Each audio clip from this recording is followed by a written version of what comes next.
ओम नमः चंडिकाय। आप सभी को नवरात्रि के दूसरे दिन की हार्दिक शुभकामनाएं। माँ भगवती की कृपा सदा सर्वदा आप सभी पर बनी रहे। आज सुनिए श्री दुर्गा सप्तशती पाठ का दूसरा और तीसरा अध्याय। साथ ही आज दूसरे दिन माँ भगवती के माँ ब्रह्मचारिणी रूप की पूजा विधि, व्रत कथा, आरती, बीज मंत्र की वीडियो हमारे चैनल पर जरूर देखिएगा। अब पहले सुनिए श्री दुर्गा सप्तशती पाठ का दूसरा अध्याय, जिसमें देवताओं की तेज से देवी का प्रादुर्भाव और महिषासुर की सेना के वध का वर्णन किया गया है। महर्षि मेधा बोले, प्राचीन काल में देवताओं और असुरों में पूरे 100 वर्षों तक घोर युद्ध हुआ था। उसमें असुरों का स्वामी महिषासुर था और देवराज इंद्र देवताओं के नायक थे। इस युद्ध में देवताओं की सेना परास्त हो गई थी और इस प्रकार संपूर्ण देवताओं को जीत महिषासुर इंद्र बन बैठा था। युद्ध के पश्चात हारे हुए देवता प्रजापति श्री ब्रह्मा जी को साथ लेकर उस स्थान पर पहुंचे जहां पर कि भगवान शंकर विराजमान थे। देवताओं ने अपनी हार का सारा वृतांत भगवान श्री विष्णु और शंकर जी से कह सुनाया। वे कहने लगे, हे प्रभु, महिषासुर सूर्य, इंद्र, अग्नि, वायु, चंद्रमा, यम, वरुण तथा अन्य देवताओं के सब अधिकार छीनकर सबका अधिष्ठाता स्वयं बन बैठा है। उसने समस्त देवताओं को स्वर्ग से निकाल दिया है। वह मनुष्यों की तरह पृथ्वी पर विचर रहे हैं। दैत्यों की सारी करतूत हमने आपको सुना दी है और आपकी शरण में इसलिए आए हैं कि आप उनके वध का कोई उपाय सोचें। देवताओं की बातें सुनकर भगवान श्री विष्णु और शंकर जी को उन दैत्यों पर बड़ा गुस्सा आया। उनकी भौहें तन गईं और आंखें लाल हो गईं। गुस्से में भरे हुए भगवान विष्णु के मुख से बड़ा भारी तेज निकला और उसी प्रकार का तेज भगवान शंकर, ब्रह्मा और इंद्र आदि दूसरे देवताओं के मुख से प्रकट हुआ। फिर वह सारा तेज एक में मिल गया और तेज का पुंज वह ऐसे दिखता था जैसे कि जाजल्यमान पर्वत हो। देवताओं ने देखा कि उस पर्वत की ज्वाला चारों ओर फैली हुई थी और देवताओं के शरीर से प्रकट हुए तेज की किसी अन्य तेज से तुलना नहीं हो सकती थी। एक स्थान पर इकट्ठा होने पर वह तेज एक देवी के रूप में परिवर्तित हो गया और अपने प्रकाश से तीनों लोकों में व्याप्त जान पड़ा। वह भगवान शंकर का तेज था, उससे देवी का मुख प्रकट हुआ।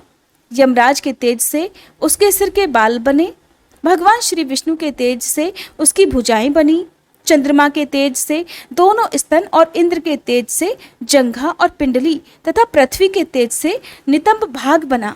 ब्रह्मा जी के तेज से दोनों चरण और सूर्य के तेज से उनकी अंगुलियां पैदा हुई और वसुओं के तेज से हाथों की अंगुलियां और कुबेर के तेज से नासिका बनी। प्रजापति के तेज से उसके दांत और अग्नि के तेज से उसके नेत्र बने। संध्या के तेज से उसकी भौहें और वायु के तेज से उसके कान प्रकट हुए थे। इस प्रकार उस देवी का प्रादुर्भाव हुआ था। महिषासुर से पराजित देवता उस देवी को देखकर अत्यंत प्रसन्न हुए। भगवान शंकर ने अपने त्रिशूल में से एक त्रिशूल निकालकर उस देवी को दिया और भगवान विष्णु ने अपने चक्र में से एक चक्र निकालकर उस देवी को दिया। वरुण ने देवी को शंख भेंट किया, अग्नि ने उसे शक्ति दी, वायु ने उसे धनुष और बाण दिए, सहस्त्रों नेत्रों वाले श्री देवराज इंद्र ने उसे अपने वज्र से उत्पन्न करके एक वज्र दिया और ऐरावत हाथी का एक घंटा उतारकर देवी को भेंट किया। यमराज ने उसे काल दंड में से एक दंड दिया, वरुण ने उसे पाश दिया, प्रजापति ने स्फटिक की माला दी और ब्रह्मा जी ने उसे कमंडल दिया। सूर्य ने देवी के समस्त रोमों में अपनी किरणों का तेज भर दिया। काल ने उसे चमकती हुई ढाल और तलवार दी तथा उज्जवल हार और दिव्य वस्त्र उसे भेंट किए और इनके साथ ही उसने दिव्य चूड़ामणि दी। 2 कुंडल, कंकण, उज्जवल अर्धचंद्र, बाहों के लिए बाजूबंद, चरणों के लिए नुपुर, गले के लिए सुंदर हंसली और अंगुलियों के लिए रत्नों की बनी हुई अंगूठियां उसे दी।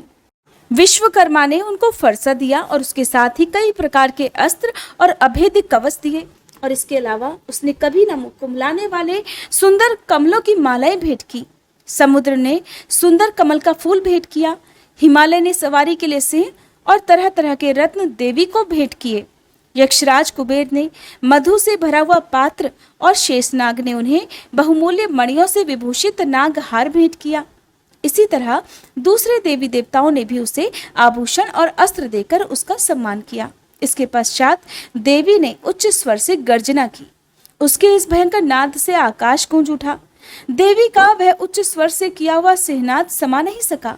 आकाश उसके सामने छोटा प्रतीत होने लगा। उससे बड़े जोर की प्रतिध्वनि हुई, जिससे समस्त विश्व में हलचल मच गई और समुद्र कांप उठे, पृथ्वी डोलने लगी और सब के सब पर्वत हिलने लगे। देवताओं ने उस समय प्रसन्न होकर सिंहवाहिनी जगतमयी देवी से कहा कि देवी, तुम्हारी जय हो। इसके साथ ही महर्षियों ने भक्ति भाव से विनम्र होकर उनकी स्तुति की। संपूर्ण त्रिलोकी को शोकमगन देखकर दैत्यगण अपनी सेनाओं को साथ लेकर और हथियार आदि सजाकर उठ खड़े हुए। महिषासुर के क्रोध की तो कोई सीमा ही नहीं थी। उसने क्रोध में भरकर कहा, ये सब क्या उत्पात है। फिर वह अपनी सेना के साथ उस ओर दौड़ा जिस ओर से वह भयंकर नाद का शब्द सुनाई दिया था, और आगे पहुंचकर जब उसने देवी को देखा जो कि अपनी प्रभा से तीनों लोकों को प्रकाशित कर रही थी, उसके चरणों के बाहर से पृथ्वी दबी जा रही थी, माथे के मुकुट से आकाश में एक रेखा सी बन रही थी और उसके धनुष की टंकार से सभी लोग क्षुब्ध हो रहे थे। देवी अपनी सहस्त्रों भुजाओं को संपूर्ण दिशाओं में फैलाई खड़ी थी। इसके पश्चात उनका दैत्यों के साथ युद्ध छिड़ गया और कई प्रकार के अस्त्र शस्त्रों से सब की सब दिशाएं उद्भाषित होने लगी। महिषासुर की सेना का सेनापति चिक्षुर नामक एक महान असुर था। वह आगे बढ़कर देवी के साथ युद्ध करने लगा और दूसरे दैत्यों की चतुरंगिणी सेना साथ लेकर चामर भी लड़ने लगा। 60,000 महारथियों को साथ लेकर उदग्र नामक महादैत्य आकर युद्ध करने लगा और महाहनु नामक असुर 1 करोड़ रथियों को साथ लेकर, असिलोमा नामक असुर 5 करोड़ सैनिकों को साथ लेकर युद्ध करने लगा। वाशकल नामक असुर 60 लाख असुरों के साथ युद्ध में आ डटा। विडाल नामक असुर 1 करोड़ रथियों सहित लड़ने को तैयार था। इन सब के अलावा और भी हजारों असुर हाथी और घोड़ा साथ लेकर लड़ने लगे और इन सब के पश्चात महिषासुर करोड़ों रथों, हाथियों और घोड़ों सहित वहां आकर देवी के साथ लड़ने लगा। सभी असुर तोमर, भिंदीपाल, शक्ति, मूसल, खड्गों, फरसों, पट्टियों के साथ रणभूमि में देवी के साथ युद्ध करने लगे। कई शक्तियां फेंकने लगे तो कोई अन्य शस्त्रादि। इसके पश्चात सबके सब दैत्य अपनी अपनी तलवारें हाथों में लेकर देवी की ओर दौड़े और उसे मार डालने का उद्योग करने लगे। मगर देवी ने क्रोध में भरकर खेल ही खेल में उन सब के अस्त्र शस्त्रों को काट डाला। इसके पश्चात ऋषियों और देवताओं ने स्तुति प्रारंभ कर दी और वह देवी स्तुति से प्रसन्न होकर असुरों के शरीर पर अस्त्र शस्त्रों की वर्षा करती रही। देवी का वाहन भी क्रोध में भरकर दैत्य सेना में इस प्रकार विचरने लगा जैसे कि वन में दावानल फैल रहा हो। युद्ध करती हुई देवी ने क्रोध में भरकर जितने श्वासों को छोड़ा वह तुरंत ही सैकड़ों हजारों गणों के रूप में परिवर्तित हो गए। फरसे, भिंदीपाल, खड्ग तथा पट्टिस इत्यादि अस्त्रों के साथ दैत्यों से युद्ध करने लगे। देवी की शक्ति से बढ़े हुए वह गण दैत्यों का नाश करते हुए ढोल, शंख और मृदंग आदि बजा रहे थे। फिर देवी ने त्रिशूल, गदा, शक्ति, खड्ग इत्यादि से सहस्त्रों असुरों को मार डाला। कितनों को घंटे की भयंकर आवाज से ही हम लोग पहुंचा दिया। कितने ही असुरों को उसने पास में बांधकर पृथ्वी पर धर घसीटा। कितनों को अपनी तलवार से टुकड़े टुकड़े कर दिया और कितनों को गदा की चोट से धरती पर सुला दिया। कई दैत्य मूसल की मार से घायल होकर रक्त वमन करने लगे और कई शूल से छाती फट जाने के कारण पृथ्वी पर लौट गई और कितनों की तो बाण वर्षा से कमर ही टूट गई। देवताओं को पीड़ा देने वाले दैत्य कट कट कर मरने लगे। कितनों की बाहें अलग हो गई, कितनों की ग्रीवाएं कट गई, कितनों के सर कटकर दूर भूमि पर लुढ़क गए, कितनों के शरीर बीच में से कट गए और कितनों की जंघाएं कट गई और वे पृथ्वी पर गिर पड़े। कितने ही सिरों व पैरों के कटने पर भी भूमि से उठ खड़े हुए और शस्त्र हाथ में लेकर देवी से लड़ने लगे। और कई दैत्यगण भूमि में बाजों की ध्वनि के साथ नाच रहे थे। कई असुर जिनके सर कट चुके थे बिना सिर के ही धड़ से हाथ में शस्त्र लिए हुए लड़ रहे थे और दैत्य रह रहकर ठहरो ठहरो कहते हुए देवी को युद्ध के लिए ललकार रहे थे। जहां पर ये घोर संग्राम हुआ था वहां की भूमि रथ, हाथी, घोड़े और असुरों की लाशों से भर गई थी और असुर सेना के बीच में रक्तपात होने के कारण वहां रुधिर की नदियां बह रही थीं। इस तरह देवी ने असुरों की विशाल सेना को क्षण भर में ही इस तरह से नष्ट कर डाला जैसे तृण काष्ठ के बड़े समूह को अग्नि नष्ट कर डालती है। और देवी का सिंह भी गर्दन के बालों को हिलाता हुआ और बड़ा शब्द करता हुआ असुरों के शरीर से मानो उनके प्राणों को ढूंढ रहा हो। वहां देवी के गणों ने जब दैत्यों के साथ युद्ध किया तो देवताओं ने प्रसन्न होकर आकाश से उन पर पुष्प वर्षा की। दूसरा अध्याय समाप्त। अब सुनिए तीसरा अध्याय, जिसमें सेनापतियों सहित महिषासुर के वध का वर्णन किया गया है। महर्षि मेधा ने कहा, महिषासुर की सेना नष्ट होती देखकर उस सेना का सेनापति चिक्षुर क्रोध में भरकर देवी के साथ युद्ध करने के लिए आगे बढ़ा। वह देवी पर इस प्रकार बाणों की वर्षा करने लगा मानो सुमेरु पर्वत पानी की धार बरसा रहा हो। इस प्रकार देवी ने अपने बाणों से उसके बाणों को काट डाला तथा उसके घोड़ों और सारथी को भी मार दिया। साथ ही उसके धनुष और उसकी अत्यंत ऊंची ध्वजा को भी काटकर नीचे गिरा दिया।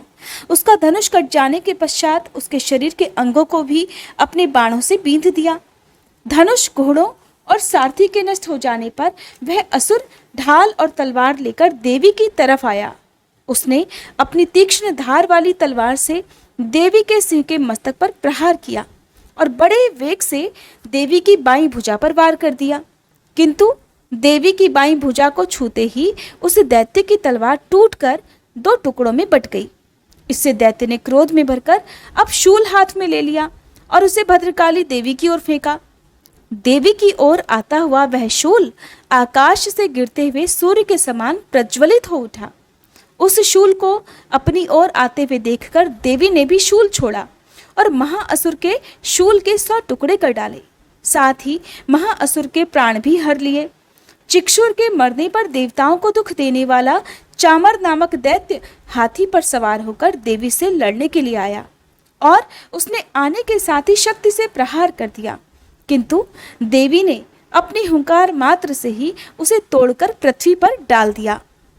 शक्ति को टूटा हुआ देखकर दैत्य ने क्रोध से लाल होकर शूल चलाया, किंतु देवी ने उसे भी काट डाला। इतने में देवी का सिंह उछलकर हाथी के मस्तक पर सवार हो गया और दैत्य के साथ बहुत ही तीव्र युद्ध करने लगा। फिर वह दोनों लड़ते हुए हाथी पर से पृथ्वी पर आ गिरे और दोनों बड़े क्रोध से लड़ने लगे। फिर सिंह बड़े जोर से आकाश की ओर उछला और जब पृथ्वी की ओर आया तो अपने पंजे से चामर का सिर धड़ से अलग कर दिया। क्रोध में भरी हुई देवी ने शिला और वृक्ष आदि की चोटों से उदग्र को भी मार दिया। कराल को दांतों, मुक्कों और थप्पड़ों से चूर कर डाला। क्रुद्ध हुई देवी ने गदा के प्रहार से उद्धत दैत्य को मार गिराया। भिंदीपाल से वाशकल को, बाणों से ताम्र तथा अंधक को मौत के घाट उतार दिया। 3 नेत्रों वाली परमेश्वरी ने त्रिशूल से उग्रास्य, उग्रवीर्य और महाहनु नामक राक्षसों को मार गिराया। उसने अपनी तलवार से विडाल नामक दैत्य का सिर काट डाला तथा अपने बाणों से दुर्धर और दुर्मुख राक्षसों को यमलोक पहुंचा दिया। इस प्रकार जब महिषासुर ने देखा कि देवी ने मेरी सेना को नष्ट कर दिया है तो वह भैंसे का रूप धारण कर देवी के गणों को दुख देने लगा। उन गणों में कितनों को उसने मुख के प्रहार से, कितनों को खुरों से, कितनों को पूंछ से, कितनों को सींगों से और बहुतों को दौड़ने के वेग से, अनेकों को सिहनाद से, कितनों को चक्कर देकर और कितनों को श्वास वायु के झोंकों से पृथ्वी पर गिरा दिया। वह दैत्य इस प्रकार गणों की सेना को गिरा देवी के सिंह को मारने के लिए दौड़ा। इस पर देवी को बड़ा क्रोध आया। उधर दैत्य भी क्रोध में भरकर धरती को खुरों से खोदने लगा तथा सींगों से पर्वतों को उखाड़ उखाड़ कर धरती पर फेंकने लगा और मुख से शब्द भी करने लगा। महिषासुर के वेग से चक्कर देने के कारण पृथ्वी क्षुब्ध होकर फटने लगी। उसकी पूंछ से टकराकर समुद्र चारों ओर फैलने लगा। हिलते हुए सींगों के आघात से मेघ खंड खंड हो गए और श्वास से आकाश में उड़ते हुए पर्वत भी फटने लगे। इस तरह क्रोध में भरे हुए राक्षस को देखकर देवी चंडिका को भी क्रोध आ गया और वह उसको मारने के लिए क्रोध में भर गई। देवी ने पाश फेंककर दैत्य को बांध लिया और उसने बंध जाने पर दैत्य का रूप त्याग दिया और सिंह का रूप बना लिया और जैसे ही देवी उसका सिर काटने के लिए तैयार हुई कि उसने पुरुष का रूप बना लिया जो कि हाथ में तलवार लिए हुए था। तब देवी ने तुरंत ही अपने बाणों के साथ उस पुरुष को उसकी तलवार और ढाल सहित बींध डाला। इसके पश्चात तो वह अब हाथी के रूप में दिखाई देने लगा और अपनी लंबी सूंड से देवी के सिंह को खींचने लगा और गरजने लगा।